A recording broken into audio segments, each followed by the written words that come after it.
दोस्तों आज की कहानी है श्री कृष्ण की मौत कैसे हुई थी कलयुग की शुरुआत। दोस्तों यदि आप इमोशनल और मोटिवेशनल वीडियो सुनना पसंद करते हैं तो उसका मेरा अलग से चैनल है, उसका आपको डिस्क्रिप्शन बॉक्स में लिंक मिल जाएगा, आप लोग उसको सब्सक्राइब कर लीजिएगा। चलिए कहानी सुनते हैं। श्री कृष्ण की लीलाओं से शायद ही कोई शख्स अनजान होगा, लेकिन क्या आप जानते हैं कि कृष्ण की मृत्यु कब और कैसे हुई थी? वो कौन था जिसके हाथों श्री कृष्ण की मृत्यु हुई? मानवता और मानव जाति को लगभग नष्ट कर देने वाला कुरुक्षेत्र का युद्ध शांत हो चुका था। अपनी जीत पर पांडव खुश नहीं थे, बल्कि युद्ध से हुई तबाही को देखकर उनका मन बहुत विचलित था। युद्ध के बाद श्री कृष्ण पांडवों के साथ गांधारी और धृतराष्ट्र के पास बेटे दुर्योधन की मौत पर शोक जाहिर करने और क्षमा मांगने पहुंचे। दुर्योधन का खून में लथपथ शरीर और अंधे माँ बाप की आंखों से आंसुओं की बाढ़ से पांडवों का भी दिल भर आया था। गांधारी पांडवों को छोड़ श्री कृष्ण को दुर्योधन की मौत का असली जिम्मेदार मानने लगी। गांधारी ने श्री कृष्ण पर चीखते हुए कहा, आप द्वारिकाधीश हैं जिनकी पूजा मैंने खुद विष्णु अवतार मानकर की। क्या आप अपने किए पर जरा भी शर्मिंदा हैं? आप चाहते तो अपनी दिव्य शक्तियों से इस युद्ध को टाल सकते थे। बेटे की मौत पर आंसू बहाने वाली एक माँ का दुख तुम खुद अपनी माँ देवकी से जाकर पूछो, जिसने अपने 7 बच्चों को अपनी आंखों के आगे मरते देखा है। इसके बाद गांधारी ने कृष्ण को श्राप देते हुए कहा, यदि भगवान विष्णु के प्रति मेरी आस्था सच्ची रही है तो आज से ठीक 36 वर्ष बाद तुम भी इस धरती पर जीवित नहीं रहोगे। द्वारका तबाह हो जाएगा और यादव वंश का हर इंसान एक दूसरे के खून का प्यासा हो जाएगा। ये कहकर गांधारी श्री कृष्ण के चरणों में गिर गई और रोने लगी। कृष्ण ने चेहरे पर हल्की सी मुस्कान लिए गांधारी को उठाया और कहा, माते, आपके श्राप का असर एक दिन जरूर होगा, लेकिन ये सिर्फ मेरे प्रति आपकी सच्ची श्रद्धा की वजह से नहीं, बल्कि बदलते समय की वजह से भी होगा। कहते हैं कि गांधारी का यही श्राप यादव वंश के विनाश और भगवान कृष्ण की मृत्यु का कारण बना। कई साल बीतने के बाद श्री कृष्ण के पुत्र सांबा गर्भवती स्त्री का वेश धारण कर ऋषि मुनियों से मिलने गए।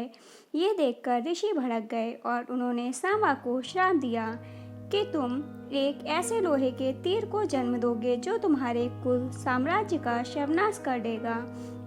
इससे सांबा बहुत डर गए और उन्होंने इस पूरी घटना के बारे में उग्रसेन को बताया। सांबा को इस श्राप से बचाने के लिए उग्रसेन ने कहा कि वो एक तीर का चूर्ण बनाकर उस प्रवास नदी में प्रवाहित कर दे। ऐसा करने से वो श्राप मुक्त हो जाएगा। जिस इलाके में इस चूर्ण को जमा किया गया था वहाँ एक खास प्रकार की घास उगाई। ये देखकर उग्रसेन ने कहा कि यादव राज्य में किसी भी प्रकार के नशीले पदार्थों का उत्पादन और वितरण नहीं किया जाएगा।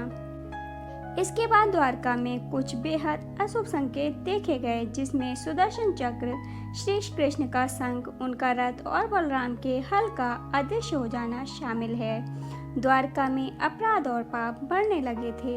ये देख श्री कृष्ण परेशान हुए और उन्होंने अपनी प्रजा से प्रभास नदी के तट पर जाकर पापों का प्रायश्चित करने का आग्रह किया। द्वारकावासी वहां जाकर मदिरा के नशे में चूर एक दूसरे से लड़ने लगे। गांधारी के श्राप के अनुसार यादव वंश के सभी लोग आपस में लड़कर मर गए। इस घटना के कुछ समय बाद श्री कृष्ण एक पेड़ के नीचे योग समाधि ले रहे थे। इसी दौरान जरा नामक का एक शिकारी वहां हिरण की तलाश में आ गया। जरा ने कृष्ण के हिलते हुए पैरों को हिरण समझा और तीर चला दिया। इसके बाद शिकारी श्री कृष्ण के पास पहुंचा और अपनी गलती के लिए उनसे क्षमा मांगने लगा। तब श्री कृष्ण ने उसे सांत्वना दी और बताया कि कैसे उनकी मृत्यु निश्चित थी। श्री कृष्ण ने कहा, त्रेता युग में लोग मुझे राम के नाम से जानते थे। राम ने सुग्रीव के बड़े भाई बाली का छिपकर वध किया था। अपने पिछले जन्म की सजा उन्हें इस जन्म में मिली है। दरअसल जरा ही पिछले जन्म में बाली था। यह कहकर श्री कृष्ण ने अपना शरीर त्याग दिया। श्री कृष्ण की मृत्यु को ही कलयुग की शुरुआत माना जाता है। तो दोस्तों ये थी श्री कृष्ण की मृत्यु से जुड़ी कथा।